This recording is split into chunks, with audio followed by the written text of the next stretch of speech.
Hello, I'm Scott and you're watching Your Experience Guide. In this video, I'm going to be covering two Blackpool Pleasure Beach topics. The first one is going to be about Blackpool Pleasure Beach's apparent rebrand. Maybe it's a little rebrand, we're not actually sure because their Facebook page is still Blackpool Pleasure Beach, but in posts on Blackpool Pleasure Beach's Facebook, they're calling themselves Pleasure Beach Resort. So that is going to be one subject. And the second subject is what the video was going to be about on its own until this Pleasure Beach Resort thing came about, and that is free entry and entry passes at Blackpool Pleasure Beach for 2024. So plenty to talk about. Let's get on with it. So I'm going to start with what I've got wrote down as brand confusion, and the reason I've got it down as that is because on Blackpool Pleasure Beach's social media, their Facebook page is called Blackpool Pleasure Beach, but there's a sponsored advert doing the rounds and a couple of other little posts where they're calling themselves Pleasure Beach Resort. But also in that, they're calling themselves a theme park, the most ride-intensive theme park. Now, that for me is an interesting way of describing themselves, but it's more the Pleasure Beach Resort thing that's confusing, because why would a company that's located in Blackpool want to cause confusion to people that might see these sponsored adverts and think, oh, Pleasure Beach Resort, where is it? Now, you could argue that Blackpool Pleasure Beach, everybody knows about it. Everyone in the UK is aware that Blackpool Pleasure Beach or Pleasure Beach in Blackpool, yeah, it is a well-known amusement park in the UK. But you have to remember, it's not the only amusement park in the UK called Pleasure Beach, because there is Great Yarmouth Pleasure Beach and Skegness's Pleasure Beach. Now, you might be sat watching this thinking, come on Scott, Blackpool Pleasure Beach versus those parks, there's a bit of a difference. There is a bit of a difference, there's no doubt about it. Blackpool Pleasure Beach is a world famous amusement park. Most people know about it who are into roller coasters, amusement parks, theme parks, visitor attractions and so on. But if there's a family in, say, Great Yarmouth or Skegness especially, who see these Pleasure Beach Resort adverts and they search for Pleasure Beach Resort, chances are, because of their location, Blackpool is not going to come at the top of that list. Well, you can eliminate that by keeping the park name as Blackpool Pleasure Beach, because if Blackpool Pleasure Beach is in the advert, then people are going to be like, oh, that's in Blackpool. Whereas Pleasure Beach Resort could literally be anywhere in the world. Now, of course, if Blackpool Pleasure Beach's page post it, then it's very obvious where it's come from. But if, say, it's on a random sponsored advert that's just out there, which we've all seen when we're scrolling on social media or wherever on a website, there will sometimes just be adverts with no context. So, for example, if it says White Knuckle Weekends from the 2nd of March at Pleasure Beach Resort, it's more than you think, and there's a logo with no text on it, and it's not been directly posted by Blackpool Pleasure Beach, which is obvious, people might be confused where it is. So I think that there is a bit of confusion about calling themselves Pleasure Beach Resort. I really don't understand why you would want to take Blackpool out of the name. Of course, everyone has their own opinions on Blackpool as a town, but there's no getting away from it. Blackpool Pleasure Beach or Pleasure Beach Resort, Pleasure Beach Lancashire, Pleasure Beach Blackpool, whatever you want to call it, is in Blackpool, and there's no point trying to get away from that. The other thing that's worth noting on these Pleasure Beach Resort adverts is that the park is described as the UK's most ride-intensive theme park. Blackpool Pleasure Beach is not a theme park. Valhalla might be themed. The Ghost Train, River Caves, Wallace and Gromit and Alice in Wonderland might have a themed facade and be themed inside, but the big one's not themed. Icon's not themed. Big Dipper's not themed. Grand National's not themed. There's not themed areas. It is an amusement park, a seaside amusement park. To wrap up this first subject, I really don't understand the Pleasure Beach Resort thing. I think Blackpool Pleasure Beach Resort works. Pleasure Beach Resort on its own, it's not for me. I think it'll always be Blackpool Pleasure Beach to me, and a lot of other people in Lancashire will be saying, are we going to the Pleasure Beach in Blackpool, or are we going to Blackpool to do some rides? They're not going to be like, oh, let's go to Pleasure Beach Resort. It's going to be, let's go to Blackpool Pleasure Beach, because it's in Blackpool. Blackpool Pleasure Beach Resort could work because obviously they've got the Boulevard and the Big Blue Hotel, But for me, if you're going to call it a resort, you've got to have all day access between the amusement park, not the theme park, the amusement park, and the hotels. Because currently, if you stay in the Big Blue Hotel or the Boulevard Hotel, you can only get into Blackpool Pleasure Beach in the first hour of the park opening hours. After that, you can't enter the park via south entrance as a hotel guest. You've got to walk all the way around to Noah's Ark, which kind of takes away the point of staying in the Boulevard in the Big Blue. But also, if you do go in the park in that first hour and you do fancy going back to your hotel room, you guessed it, you've got to walk to Noah's Ark and then walk all the way around the park to get to the hotel. Not really like a resort would be. Here's an example. Cedar Point, Hotel Breakers. It's right next to Magnum XL 200. It's right next to the amusement park. So there's an all-day entrance in and out of the park to the hotel. Whether it's the first hour, middle of the day, or the last hour, you can always get between the two. And I think for Pleasure Beach to consider themselves a resort, they have to be offering this to hotel guests. So moving on to what has been a Blackpool Pleasure Beach hot topic since 2008 is free entry and entry passes at Blackpool Pleasure Beach.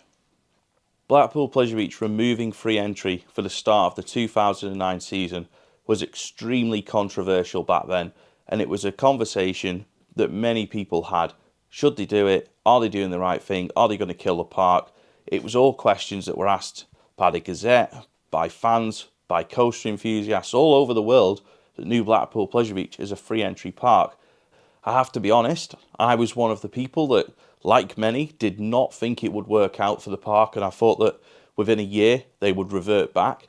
They didn't, and in my honest opinion, I got it wrong at the time, because removing free entry but having the non-rider pass, it still gave the people who didn't want to do the rides a cheap option to go inside the park anyway.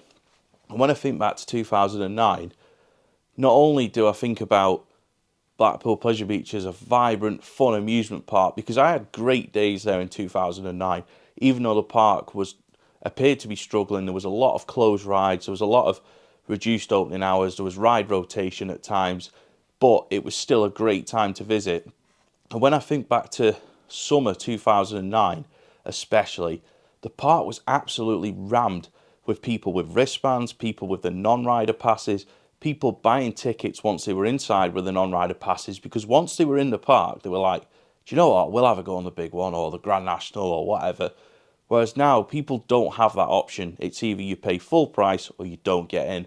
From 2009 onwards, there was, of course, wristbands, non-rider pass. They were your two options to get in Blackpool Pleasure Beach. And it stayed like that all the way through to 2020 until lockdown. And then, of course, we had the COVID lockdown.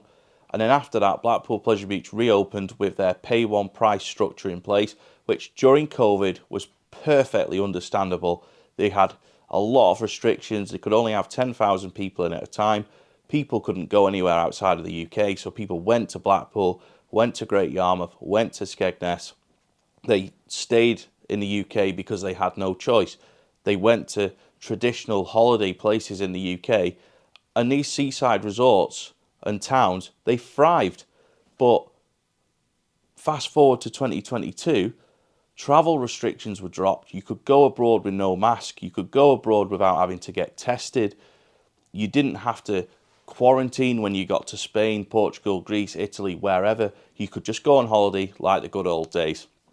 But at the same time, Blackpool Pleasure Beach kept their COVID model of only having pay one price. Now, I believe in 2022 they could have quite easily brought back the non-rider pass as a test to see if it was still popular, to see if it's what people still wanted.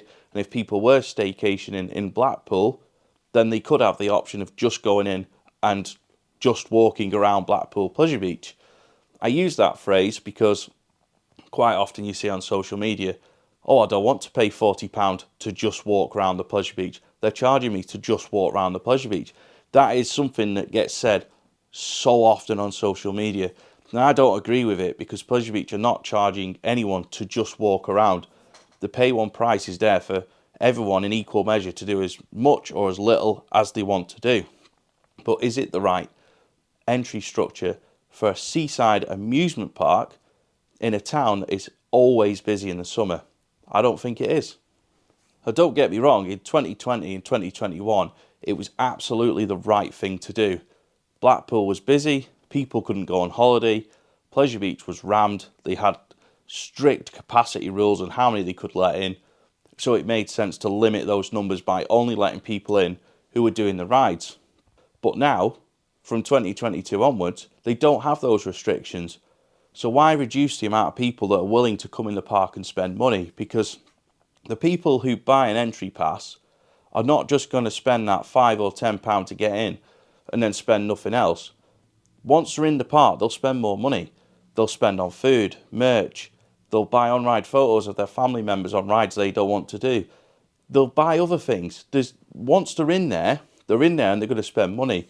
And that's the thing that I don't understand about not bringing back the non-rider pass, because it is putting people off going inside the park. There's no doubt about it. And even if, at the very least, they could bring back the non-rider pass for people who are buying an e-ticket. So, for example, you've got a family of 4. You've got 2 that want to do the rides, 2 that don't want to do the rides.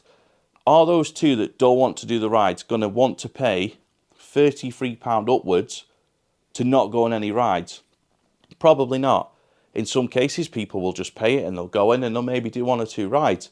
But if the 2 people that do want to do the rides are willing to pay for e-tickets, why not offer that family some non-rider passes? So you're still getting your 2 people going in on the e-ticket price, but then you're offering the 2 other people that don't want to do the rides, they're saying, actually, we're going to go to Sandcastle, we're going to go South Pier, we're not coming in Blackpool Pleasure Beach because we're not paying the 33 quid or whatever it'll be on the gate.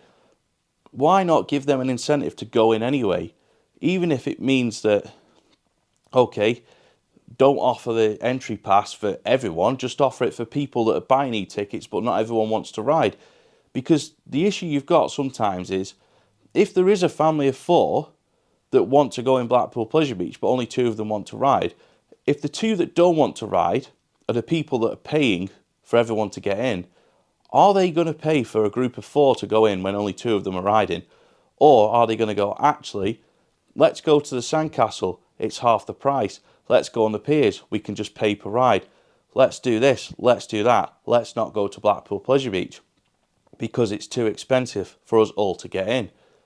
I just think that if you're giving people the opportunity for, say, 2 to go on the rides, 2 not to go on the rides, you're still going to make money off that family of 4 instead of them all potentially walking away and putting that money somewhere else in Blackpool. I really don't know if I've just explained the point I was trying to make very well. If I haven't, please tell me in the comments and I'll try and write it better than I've explained it. But I genuinely believe turning people away at the entrance because they don't want to do the rides is daft, especially if there's a large group of them. I'd consider a group of 4 to be a large group. If 2 of them want to pay the full price and 2 of them don't, let them in. Charge 2 of them to do the rides, charge 2 of them to just be on the entry pass. They'll soon buy coffees, they'll buy a Pepsi, they'll buy a bit of merch, they'll see their family members on the big one, on Icon, on other rides with an on-ride photo, and they might look at it and go, do you know what? That's a great picture of them too on the big one. Shall we buy it? Yeah, let's get it. And we'll surprise them when they come off. Because that's something my parents used to do. When me and my brother used to go on the bigger rides, they didn't always want to do them. So they'd sometimes buy the on-ride photo. We'd go and see them and we'd go, oh, we got you this photo from your ride on the big one or whatever. And you'd be like, oh, cheers, thanks. But also, you never know. The 2 people that aren't riding, they might watch Icon with Enzo going around and go, actually, I do fancy a go on that Enzo. I'll book it while I'm in here and I'll give it a go. And it's just, while they're in there, there's the opportunity for them to spend and increase the secondary spend inside the amusement park. So as you've probably guessed, I am all for Blackpool Pleasure Beach bringing back the non-rider pass alongside the e-tickets that are currently available at the park. Would I bring back free entry? Absolutely not. I don't think there's a place for it at Blackpool Pleasure Beach anymore. I know some of my friends will disagree with me and I know people watching will disagree with me, but I believe that free entry doesn't have its place now, but I do believe that the non-rider pass would work alongside the e-tickets as it used to do alongside the wristbands between 2009 and up to 2020. So I really do think that for 2024 they should seriously consider bringing that back, even if it's just with groups who do want to come in but not everyone wants to ride. So coming towards the end of this video now, I'm interested to read your comments in the comment section below. So firstly, what do you think about Pleasure Beach Resort? Is it a problem, Blackpool Pleasure Beach calling themselves Pleasure Beach Resort? Or should they just stick to Blackpool Pleasure Beach? Also, would you bring back free entry or the non-rider pass at Blackpool Pleasure Beach? Again, please let me know in the comment section below. If you have enjoyed this video, please hit the like button. It's a little thumbs up below. Many thanks for watching, and I'll see you next time.